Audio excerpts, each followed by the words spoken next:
The moment I walked through the front door, I knew something was wrong. Not wrong like a bad feeling you brush off, wrong like the air itself had shifted while I was gone. It was a Wednesday night, just past 11, and I'd been in Phoenix for 4 days closing a deal that my company had spent 8 months building toward. I was exhausted in that hollow, airports and conference rooms way. My rolling bag was still on my shoulder. I hadn't even taken off my coat. The kitchen lights were blazing. I could hear laughing, real laughing, the kind that fills a room. I followed the sound past the entryway and stopped in the doorway of my own kitchen.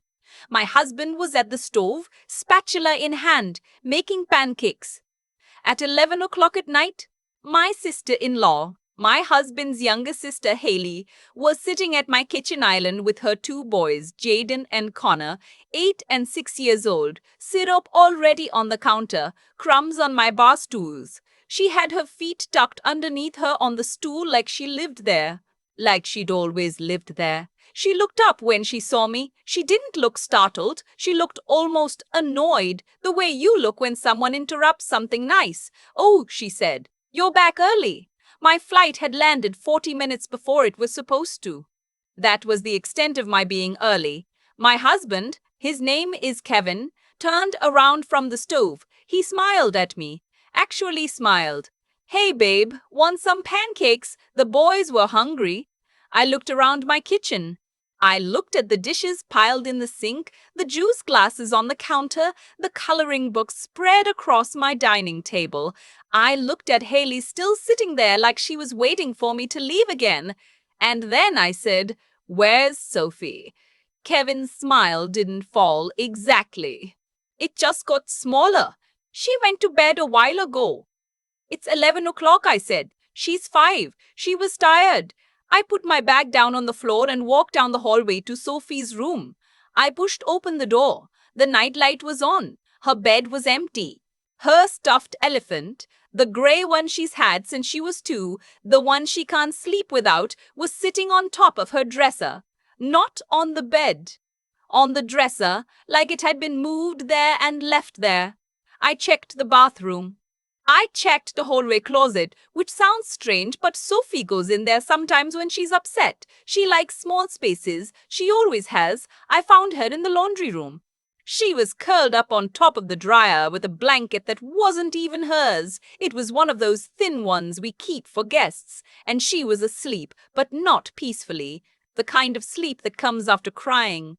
Eyes a little puffy, mouth slightly open. Her hair was matted on one side like she'd been pressed against something for a long time. I stood there for a full minute. I couldn't move. She was 5 years old. She was asleep on a dryer in the laundry room while her cousins ate pancakes in the kitchen. I picked her up without waking her. She stirred, put her arms around my neck the way she always does, and pressed her face into my shoulder. I carried her back to her room and put her in her bed and found her elephant on the dresser and tucked it in beside her. I sat on the edge of her bed for a long time. My coat was still on. When I came back to the kitchen, Kevin was washing the pan. Haley was wiping down the counter. My counter with casual ease. "What was Sophie doing in the laundry room?" I asked. Kevin didn't turn around. "She wanted to be in there." "She's 5, Kevin. She had her blanket. That wasn't even her blanket." Haley made a small sound, not words, just a breath, like she found this conversation tiresome. I looked at her. "Did something happen tonight?" She shrugged one shoulder. "The boys were watching a movie in the living room." Sophie kept interrupting. She was being a little disruptive. "She was being disruptive," I said slowly, "in her own home." "She's at that age," Haley said, like that explained anything. "I didn't fight that night. I was too tired and too something else. Something that doesn't have an exact name. Somewhere between rage and grief. And the kind of clarity that only comes when you see something you've been half seeing for months, suddenly all the way in focus." I went upstairs. I took a shower. I sat on the edge of the bed and I thought about the last 2 years. Haley had moved back to Atlanta 14 months ago after her divorce. No job, two kids, and a story that changed depending on who she was telling it to. Kevin had wanted to help her. I had agreed. Family helps family. That's what I believed, genuinely, at the time. We'd given her money for first and last month's rent on an apartment in Decatur, about 20 minutes from our house. We'd helped her get the boys enrolled in school. Kevin had co-signed a car lease for her. But then the apartment fell through, or so she said, and she needed to stay with us, just temporarily, just while she got back on her feet. Temporarily had been 6 months. 6 months of Haley in our guest room, her boys sleeping in sleeping bags in the living room on weekends, her things slowly spreading through the house the way water spreads. Her shampoo in my shower, her coffee pods in my machine, her opinion in every conversation. And Kevin. Kevin, who I had known for 9 years, who I had married in a ceremony where we wrote our own vows, and he cried at the altar. Kevin had become someone I didn't entirely recognize. Not cruel, not suddenly, just slowly rearranged. He laughed more with Haley than he did with me.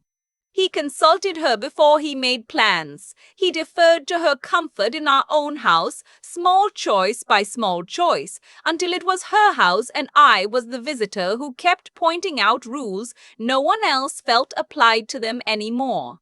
The morning after I came home, before Kevin was awake, I called my attorney. Her name is Margaret O.C., and she'd handled my business contracts for 3 years. She wasn't a family lawyer, but she knew one she trusted, and she gave me a name before I'd even finished explaining what I was calling about. She also told me to do one thing before I talked to anyone else: pull our joint bank account statements for the last 12 months. All of them. I sat at my desk in the small office of our bedroom while Kevin slept, and I went through 14 months of statements. It took me 2 hours to find all of it. $82,000, not in one transaction, in dozens, grocery runs that were too large, home repairs I'd never been told about. A check for $9,000, written to a name I didn't recognize that turned out, when I dug further, to be Haley's attorney in her divorce proceedings, her own divorce, which Kevin had helped pay for without telling me. A recurring transfer of $1,200 a month to an account I didn't have access to. I found the account. It was in Kevin's name, opened 11 months ago at a credit union I'd never heard of. I sat very still for a long time. $82,000 from our joint account. Without one conversation, I picked up the phone and I called the family attorney Margaret had referred me to. His name was Patrick Holt, and he had an opening at 2 o'clock that afternoon. I took it. I did not tell Kevin I was going. I told him I had errands. I dropped Sophie at my friend Tamara's house, and Tamara is the kind of friend who doesn't ask questions until you're ready to answer them. She took Sophie inside and texted me a photo an hour later of the two of them making a birdhouse out of popsicle sticks. I sat in the parking lot of Patrick's office for 5 minutes before I went in. Patrick Holt was in his late 50s, methodical and calm in the way of someone who has heard everything and stopped being shocked by any of it. I spread out the bank statements on his desk. He looked at them without expression. When he was done, he folded his hands and said, "These are your joint marital assets." "Yes." "And you had no knowledge of these transfers?" "None." He walked me through what I was looking at. In Georgia, marital assets are subject to equitable distribution in a divorce. Dissipation of marital assets, spending or moving money in ways that are outside the normal course of the marriage, particularly in anticipation of divorce, can be considered by the court. He used that word, dissipation. He also used the phrase financial misconduct. He told me what he needed me to do. He was very specific, and I wrote it down. Number 1, do not close the joint accounts or move money yet. That would look reactive. Document everything first. Number 2, do not confront Kevin or Haley. Do not tell them I had seen an attorney. Number 3, call the bank and request a fraud review on the unrecognized account transfers. I had a right to that as a joint account holder. Number 4, document Sophie's living situation. Take photos. Write down dates and times. Number 5, find somewhere safe to stay within 2 weeks if possible. A friend, a family member, anywhere that wasn't this house. I left his office feeling like I'd been handed a map in a language I didn't speak, but at least I had a map. I went home. I made dinner. I sat across from Kevin and Haley at the table where all 3 of her boys were eating my food, and I passed the salad and I asked about everyone's day. I was so calm it frightened me a little. Sophie sat next to me the whole meal. She kept pressing her leg against mine under the table. I don't know if she knew something was wrong or if she just missed me. I pressed back. The next 10 days were the hardest days I've ever spent inside my own life. I did everything Patrick told me to. I called the bank and spoke to their fraud department. Because I was a joint account holder, I had full legal access to all transaction records, and the investigator I was connected with was thorough and quick. Within 4 days, she had flagged 3 transfers that appeared irregular, imputing the recurring $1,200, which Kevin had classified in our shared account notes as storage unit, a storage unit neither of us had ever rented. I photographed everything. I kept a journal with dates. I was polite at dinner. On the 7th day, Haley came into the kitchen while I was making Sophie's lunch and sat at the island and said, without preamble, "I know you're not happy I'm here." I finished cutting the sandwich. "I'm just trying to figure out the timing of next steps," I said. "Kevin and I have been talking," she said. "We think it might make sense for me to move into the basement, make it a proper apartment, give us all more space." I looked up at her. She was serious. She meant it as a solution. She meant it as a reasonable offer. The basement of my house, the house I'd bought with 10 years of savings and a mortgage I'd qualified for alone because Kevin had a gap in his employment history when we applied. I said, "I'll think about it." She nodded. She seemed satisfied. That night, Kevin came to bed and said he thought the basement idea was a good one. He said it would be better for everyone. He said Haley was really trying, and it would mean a lot to him if I could give her another chance.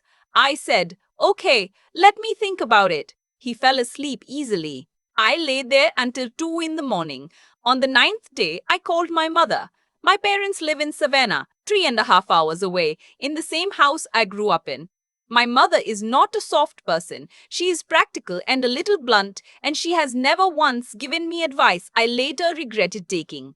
I told her everything, all of it, the laundry room, the bank statements, the basement proposal.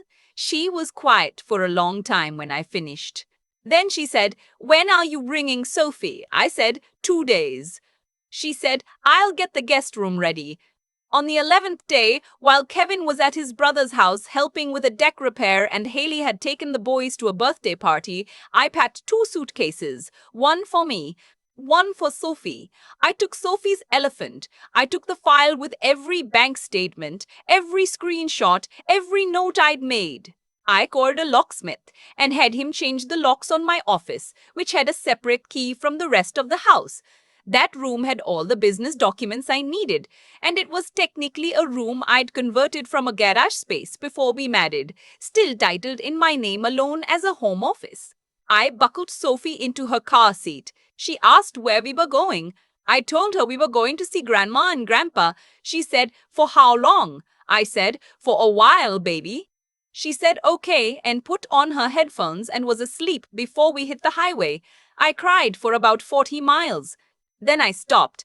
Kevin called 6 times before we reached Macon. I didn't pick up. I sent him a text when I pulled into my parents' driveway. It said, "Sophie and I are safe. I've retained an attorney. Please don't contact me directly.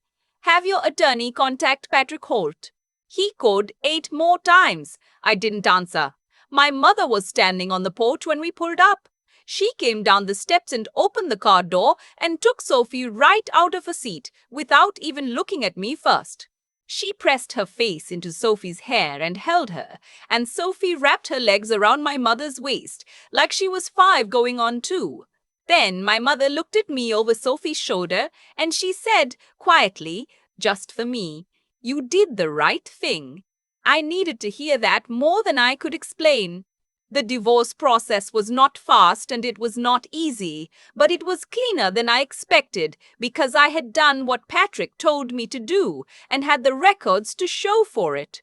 The bank's fraud review confirmed 3 irregular transfers totaling just over $26,000 that Kevin could not produce documentation for. His attorney argued they were gifts to a family member in need. Patrick argued they were marital asset dissipation without spousal consent. In Georgia, that matters. The recurring $1,200 monthly transfer, 14 months of it, totaling $16,800, was traced to an account Kevin had opened to cover Haley's therapy and the boys' extracurricular activities. Again, without telling me. Again, using our money. Kevin's attorney was competent but not exceptional. Patrick is exceptional. I say that without drama. He is calm and precise, and he builds a case the way someone builds a wall, one solid piece at a time, and when it's done, you can't find a gap in it. Kevin and I settled before trial. The terms were fair by the court standards and better than fair by mine, given the circumstances. I kept the house. That was the thing that mattered most to me, not for me, but for Sophie. She'd been through enough displacement already. She wasn't going to lose her room too. Kevin moved out in March. Haley had already left by then. She'd gotten an apartment in the same complex she'd looked at 14 months ago, the first time around. This time Kevin wasn't co-signing anything. He moved into a 2-bedroom in Midtown Atlanta. From what Tamara tells me, because Tamara knows everyone, he's doing fine, working, paying his attorney fees. I don't wish him badly. That's not quite the same as forgiving him, and I'm not going to pretend those are the same thing. But I don't carry it the way I thought I would. The anger that felt so big in those first weeks, it's still there, but it's smaller now. It fits somewhere I can manage it. Sophie started first grade in September. She has a best friend named Priya who lives 2 streets over, and they are inseparable in the way of small children who have decided the world is just the 2 of them. Sophie still sleeps with her elephant. She's been asking for a fish. I'm probably going to say yes to the fish. There is something I want to say, because I've thought about it a lot, and I think it's the part that actually matters. When I found Sophie in that laundry room, when I stood there in my coat, exhausted, looking at my 5-year-old asleep on a dryer in a blanket that wasn't hers, something happened to me that I don't have a perfect word for. It wasn't just anger, it was a kind of knowing. Like a door that had been half open, finally opened all the way. I had been telling myself a story about patience and family and giving people the benefit of the doubt. And those things are not bad values. They're my values still. But somewhere in that story, I had stopped seeing what was actually in front of me. I'd been watching small things and calling them temporary. I had been prioritizing Kevin's comfort and Haley's situation and the idea of keeping the peace over the one person in my house who had no power to protect herself. She was 5. She needed me to see clearly, and I had been choosing not to. I don't think I'll make that mistake again. Not with Sophie. Not with anyone. The hardest part of what I went through wasn't the lawyers or the bank statements, or even the nights alone in my parents' guest room listening to Sophie breathe in the next bed. The hardest part was realizing I had to stop being someone who made herself smaller so the people around her could feel bigger. That's not generosity. I know the difference now. Sophie asked me last month, out of nowhere, the way kids ask things. In the middle of breakfast, between bites of waffle, she asked, "Mom, are you happy now?" I didn't give her a complicated answer. She didn't need one. I said, "Yeah, baby. I really am." She nodded like that settled something. She went back to her waffle. I looked at her sitting there in the morning light at the table in our house in her home, and I thought, this is what it was for. All of it, every hard day and every right decision and every moment I didn't let fear make the choice for me. It was for this, just this. I've thought a lot about what I would tell someone who is standing where I was standing 14 months ago. Not the legal advice, Patrick handled that better than I ever could. Not the financial steps, those were mechanical once I knew what to look for. What I would tell them is something harder to package and easier to dismiss until you're in the middle of it yourself. The choices we make when we're afraid of conflict are not neutral. They feel neutral. They feel like patience, like generosity, like being the bigger person. I told myself all of those things. I gave Kevin the benefit of the doubt so many times that the doubt stopped having any weight at all. I watched Haley settle into my house inch by inch and I called it temporary so I wouldn't have to name it for what it was. I saw my daughter getting smaller and quieter in her own home, and I told myself she was just adjusting. The laundry room was the end of all that. When I found Sophie curled up on that dryer with somebody else's blanket and her eyes still a little swollen from crying. That was the moment the story I'd been telling myself finally ran out of road. You can only look at something so clearly for so long before you have to decide what to do with what you're seeing. What I know now is that clarity is not the problem.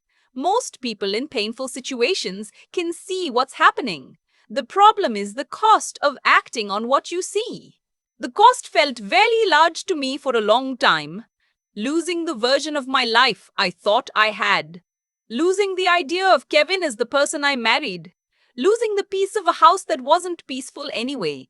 Just quiet in the way that things are quiet when you've stopped fighting for yourself. But here is the thing about that cost. It is always smaller than the cost of waiting. Every month I had waited, Kevin had moved more money. Every week I had given Haley the benefit of the doubt. She had moved another inch deeper into our life. Every day I had told myself Sophie was fine. She was spending one more day learning that she didn't matter as much as other people in her own home. The things I was afraid to lose were already gone. I just hadn't let myself see that yet. The tricky part of living with integrity is that it asks something of you before it gives anything back. Doing the right thing for Sophie, for myself, required me to act before I felt ready. I didn't feel ready when I called Margaret. I didn't feel ready when I sat across from Patrick with a folder full of bank statements and a marriage I was ending. I didn't feel ready when I buckled Sophie into the car and drove toward my parents' house in the dark. Ready never came. I went anyway. And that, more than anything, is what I want to hold on to. Not that I won, not that Kevin's finances got complicated, or that Haley had to find her own apartment. What I want to hold on to is that I chose to see clearly and act on what I saw, even when it was hard, even when I was scared, even when there was no guarantee of how it ended. Sophie asked me if I was happy now. I said yes, and I meant it, not because everything is easy, but because I know exactly who I am and what I will and will not let happen in my own life. That kind of knowing is something no one can take back once you have it.